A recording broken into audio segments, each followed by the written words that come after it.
O Império Bizantino, ele recebeu esta denominação por causa do nome da cidade de Bizâncio. E Bizâncio é uma cidade que se tornou muito importante no contexto do Império, porque no ano de 330 depois de Cristo, o imperador Constantino o Grande, ele transferiu a capital do Império da cidade de Roma para a cidade de Bizâncio. E nessa cidade ele promoveu uma série de reformas, no qual ele mudou o nome da cidade de Bizâncio para Constantinopla. Anos depois, em 395 d.C., o imperador Teodósio ele divide o Império Romano em duas partes: o Império Romano do Ocidente, com capital em Roma, e o Império Romano do Oriente, com capital na cidade de Constantinopla. Tempos depois, este império recebe a denominação de Império Bizantino. O Império Bizantino ele sobreviveu à fragmentação e ao colapso do Império Romano do Ocidente em 476 d.C., século V, existindo por mais de 1000 anos, até a sua queda diante da expansão dos turcos otomanos em 1453. A tomada da cidade de Constantinopla pelos turcos otomanos em 1453 é o acontecimento no qual é responsável pelo fim da Idade Média e o início da Idade Moderna. Falando um pouquinho sobre o governo Justiniano, porque de todos os imperadores, o que mais se destacou foi o imperador Justiniano, que governou de 527 a 565 d.C. Durante o governo do imperador Justiniano, o império ele atingiu o seu esplendor através do fortalecimento do poder imperial e da expansão das fronteiras. Um ponto importante do governo Justiniano é que o governo do imperador Justiniano foi capaz de realizar grandes proezas, como conquistas territoriais do antigo Império Romano do Ocidente, que já estava extinto. Então, dentre as porções territoriais que correspondiam ao Império Romano do Ocidente, no qual Justiniano ele conquistou, podemos mencionar o norte da África, o sul da Espanha e a Península Itálica. Um ponto importantíssimo dessas conquistas foi justamente um exército eficiente, bem equipado e bem treinado. No que diz respeito à questão política, podemos denominar o Império Bizantino por uma teocracia, onde o imperador ele era representado como se fosse um intermediário entre Deus e os homens. Tanto que essa tática ela ficou conhecida como Cesaropapismo, ou seja, o imperador ele tinha um papel importante na cristandade, inclusive ele participava dos concílios da igreja e ele ali, digamos assim, fazia parte da administração da cúria eclesiástica. E dentro desse ponto, o Império Bizantino, por ser uma teocracia, ele envolvia uma fusão do poder político com o poder religioso. Cabia ao imperador a escolha do patriarca. O patriarca ele era o chefe espiritual da igreja de Constantinopla e ele funcionava como um importante conselheiro político do imperador. E no que diz respeito à legislação, Justiniano ele se destaca principalmente por compilar as principais leis romanas e ele cria um código civil, o denominado Corpus Juris Civilis, Código de Direito Civil, conhecido como o Código de Justiniano. Tanto que o Código de Justiniano ele é a base jurídica para os códigos civis atuais de países como Espanha, França, Itália, Portugal e Brasil.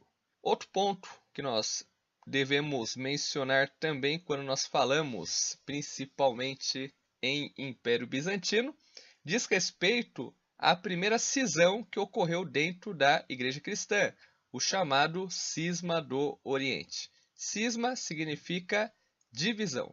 É importante nós compreendermos os antecedentes, no qual envolvia ali principalmente o Império Bizantino, no qual o império ele era caracterizado por uma teocracia, onde o imperador representava poder político e poder religioso, e cabia ao imperador escolher o patriarca, que era o chefe da Igreja Cristã de Constantinopla. No geral, por mais que não existisse mais o Império Romano do Ocidente, ainda a figura do Papa ela era muito forte lá em Roma. Só que, porém, começou a surgir uma série de divergências em relação ao Papa lá de Roma e o Patriarca de Constantinopla. Por quê? Não existia um consenso entre as duas ramificações cristãs. Tanto que o Papa ele se reconhecia como autoridade absoluta de todos os católicos, e no caso o Patriarca lá em Constantinopla, ele também se reconhecia como autoridade absoluta de todos os católicos, cristãos. Só que o ponto responsável pela separação foram as divergências teológicas, as divergências religiosas.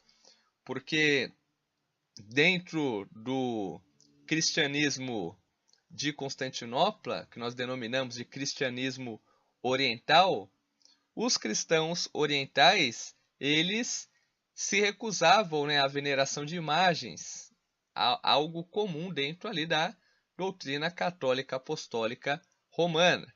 E dentro da Igreja Oriental surge um movimento denominado iconoclastas, e esse movimento ele era totalmente contrário ao uso de imagens de veneração nos templos religiosos, tanto que eles substituíram essas imagens por ícones, quadros, né, representativos ali com os santos. E esse movimento iconoclasta ele começou, digamos assim, a gerar uma grande polêmica, porque o Papa ele não via problema nenhum no uso, né, de imagens dentro ali do culto católico, dentro da missa católica.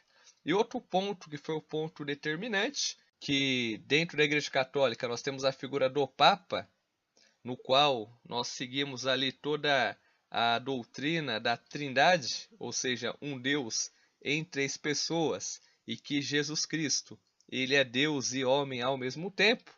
Já no caso da Igreja Oriental de Constantinopla, teologicamente eles entendiam que Jesus ele tinha apenas a natureza divina e não a natureza humana e divina. Então, ou seja, para o cristão oriental, ele acreditava que Jesus era apenas Deus, não Deus e homem. Então, a partir da divisão em 1054, conhecida como Cisma do Oriente, deu origem a duas igrejas. A Igreja Católica Apostólica Romana, liderada pelo Papa, sediada em Roma, cujo o idioma era o latim.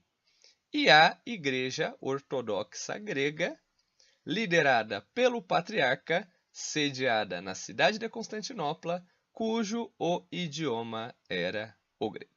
A queda de Constantinopla, ela assinala o fim do Império Bizantino.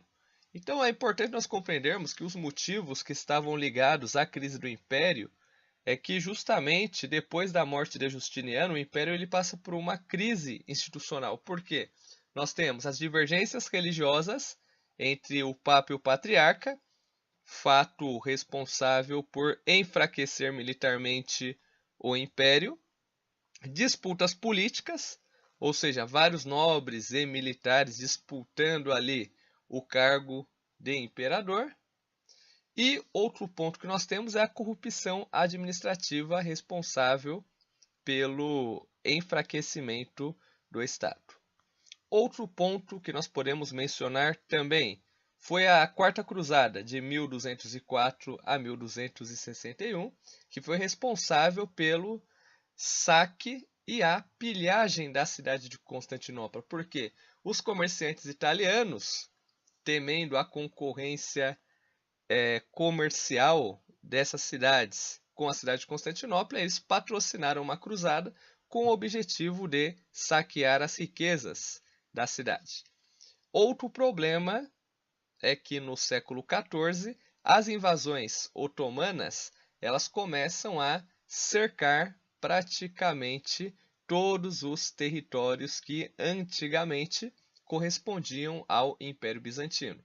Então, já ali por volta de 1347, quando houve uma grande epidemia de peste negra, na qual principalmente grande parte da população da cidade de Constantinopla foi atingida, praticamente os únicos territórios que correspondiam ali ao Império Bizantino era a cidade de Constantinopla e os seus arredores. O sultão Maomé II, ele organizou um cerco sobre a cidade de Constantinopla com um exército de 100 mil homens, no qual, inclusive, para que ele pudesse penetrar dentro da cidade, para que ele pudesse derrubar as muralhas, as fortificações de Constantinopla, ele utilizou a bombarda, que era uma espécie de ancestral dos canhões. Então, por aqui, finalizamos a nossa aula.